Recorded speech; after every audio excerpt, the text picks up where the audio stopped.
Megastar Chiranjeevi మళ్లీ రాజకీయాల్లోకి వస్తున్నాడు, బీజేపీ పార్టీకి దగ్గరవుతున్నాడు, రాష్ట్రపతి పదవి ఇస్తున్నారని, ఇతర ఉన్నత పదవులు వచ్చే అవకాశం ఉందంటూ మీడియాలో బాగా వార్తలు వస్తున్నాయి. దానికి కారణం ఏంటంటే భారత ప్రధానమంత్రి నరేంద్ర మోడీ చిరంజీవికి అత్యంత ప్రాధాన్యత ఇస్తుండడం, బీజేపీ పార్టీ పెద్దలతో మంచి సంబంధాలు ఉండటం, తన తమ్ముడు జనసేన పార్టీ ఎన్డీఏలో భాగస్వామ్యం ఉండటం వల్ల మోడీతో బీజేపీతో ఉన్న సత్సంబంధాల వల్ల చిరంజీవి మళ్లీ రాజకీయాల్లోకి వస్తాడేమో, అత్యున్నత పదవులు అనుభవిస్తాడేమో అన్న ఒక ప్రచారం మీడియాలో ఊపందుకుంది. జనసేన పార్టీ ఎన్డీఏలో భాగస్వామ్యమైనప్పటి నుంచి బీజేపీ పెద్దలు మరియు మోడీ చిరంజీవికి ప్రాధాన్యత ఇస్తుండడం వల్ల ఈ వార్తలు వస్తున్నాయి. ఎందుకంటే పోయిన సంవత్సరం అయోధ్య శ్రీరాముని గుడి ప్రారంభ కార్యక్రమంలో చిరంజీవి కుటుంబానికి ఆహ్వానం అందింది. వైసీపీ అధికారంలో ఉన్నప్పుడు ఓ ప్రారంభోత్సవ కార్యక్రమానికి మోడీ అధికార హోదాలో వచ్చినప్పుడు చిరంజీవిని ఆ సభకు ఆహ్వానించడం జరిగింది. అలా తెలుగు రాష్ట్రాల్లో చేస్తున్న కొన్ని కార్యక్రమాల్లో చిరంజీవిని ఆహ్వానిస్తున్నారు. అలాగే ఆంధ్రప్రదేశ్ లో కూటమి ప్రభుత్వం ఏర్పడిన తర్వాత ప్రమాణ స్వీకారానికి హాజరైన మోడీ చిరంజీవి, పవన్ కళ్యాణ్ ఇద్దరి చేతులు పైకెత్తి ప్రజలకు అభివాదం చేయడంతో చిరంజీవికి మోదీకి మంచి సంబంధాలు ఉన్నాయని మరోసారి స్పష్టమైంది. అలాగే అమిత్ షా రామ్ చరణ్ తో మీట్ అవ్వడం, చిరంజీవికి 2024లో పద్మ విభూషణ్ అవార్డు రావడంపై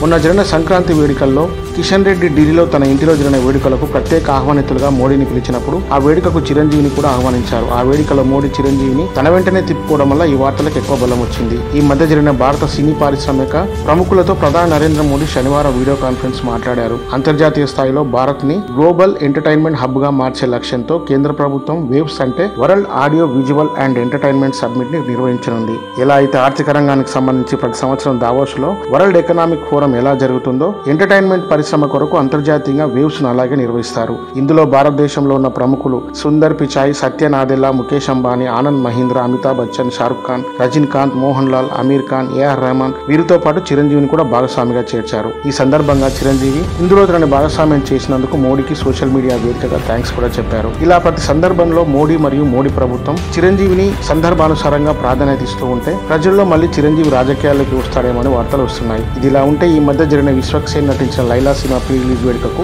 ముఖ్య అతిథిగా హాజరైన చిరంజీవి మాట్లాడుతూ, విశ్వక్సేన్ తండ్రి కరాటే రాజు తాను ప్రజారాజ్యం పార్టీ పెట్టినప్పుడు అందులో చేరి మలక్పేట అభ్యర్థిగా పోటీలో ఉన్నారు. అలా విశ్వక్సేన్ తండ్రితో నాకు పరిచయం ఉంది అంటూ రాజకీయ ప్రస్తావన చేసినప్పుడు అభిమానులు జనసేన జనసేన అంటూ కేరింతలు వేయగా చిరంజీవి ఎస్ ప్రజారాజ్యం పార్టీయే జనసేనగా రూపాంతరం చెందింది అంటూ జై జనసేన అంటూ అభిమానుల్ని ఆనందపరిచాడు. ఈ సందర్భంగా మళ్లీ రాజకీయ ప్రవర్తన తీసుకురావడంతో చిరంజీవి రాజకీయాల్లోకి రానున్నాడని వార్త పెద్ద ఎత్తున ప్రచారం జరిగింది. మంగళవారం జరిగిన బ్రహ్మానందం అనే సినిమా ప్రీ రిలీజ్ వేడుకలో ముఖ్య అతిథిగా హాజరైన చిరంజీవి వస్తున్న వార్తలపై స్పందిస్తూ, నేను పెద్దవాళ్లకు దగ్గరవుతున్నానని, పెద్దవాళ్లతో ఉంటున్నానని, వాళ్ళు కూడా తనను దగ్గరికి తీసుకోవడానికి ప్రయత్నం చేస్తున్నారని, చిరంజీవి మళ్లీ రాజకీయాలకు వస్తాడేమని చాలా మంది అనుకుంటున్నారు, రాజకీయాలకు పునరాగమనం చేయబోతున్నారంటూ తన గురించి జరుగుతున్న ప్రచారాన్ని ఆయన ఖండించారు. చాలా మందికి చాలా అనుమానాలు వస్తున్నాయి. ఎవరితో సన్నిహితంగా మెలిగినా సినీ రంగానికి నా వంతు సేవలు అందించడానికే తప్ప దాని వెనుక ఎలాంటి రాజకీయ ఆలోచనలు లేవు. రాజకీయంగా ముందుకెళ్లడానికి నేను అనుకున్న లక్ష్యాలు, సేవలు కొనసాగించడానికి నా తమ్ముడు పవన్ కళ్యాణ్ ఉన్నాడు కాబట్టి ఇక ఈ జన్మంతా రాజకీయాలకు దూరంగా ఉంటూ సినిమాలకు అతి దగ్గరగా అభిమానులను హక్కున చేర్చుకుని ఆ కళామ తల్లితోనే ఉంటారని స్పష్టం చేశారు. దీంతో చిరంజీవి రాజకీయాల్లోకి వస్తాడనే వార్తలకు పులి స్టాప్ పడ్డట్టే.